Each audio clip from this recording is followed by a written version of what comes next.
ఈరోజు దేవాదాయ శాఖ తరఫున ప్రమోషన్స్ దాదాపు 51 మందికి ప్రమోషన్స్ ఇవ్వడం జరిగింది.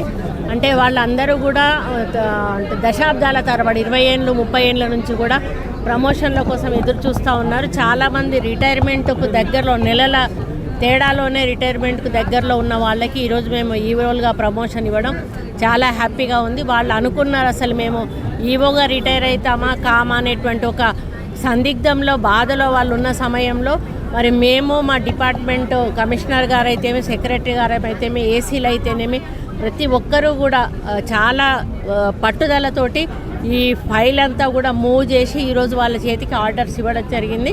వాళ్ళు చాలా చాలా చాలా హ్యాపీగా ఫీల్ అవుతూ ఉన్నారు. వాళ్ళు రిటైర్మెంట్ మేము ఈవోగా కాకుండానే అవుతామనేటువంటి ఒక సైకలాజికల్ ఫీలింగ్లో వాళ్ళు ఒకలాంటి డిప్రెషన్లోకి కూడా వెళ్ళిపోయిన వాళ్ళు ఉన్నారు.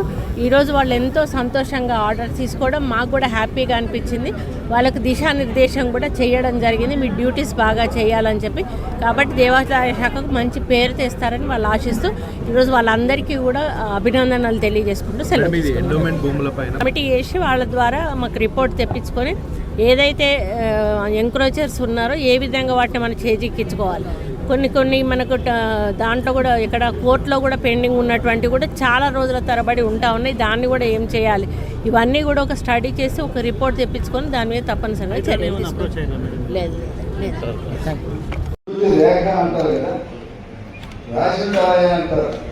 ఏ రాష్ట్రంలో రేఖ మనం నిర్ణయిస్తుంది మన భవిష్యత్తును.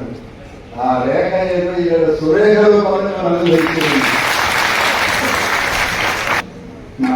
మా తెలుగు చెప్పినట్టుగా మేమంతా ఉద్యోగాలు అపాయింట్ కాదు, డైరెక్ట్ గా గవర్నమెంట్ మీ చెల్లికి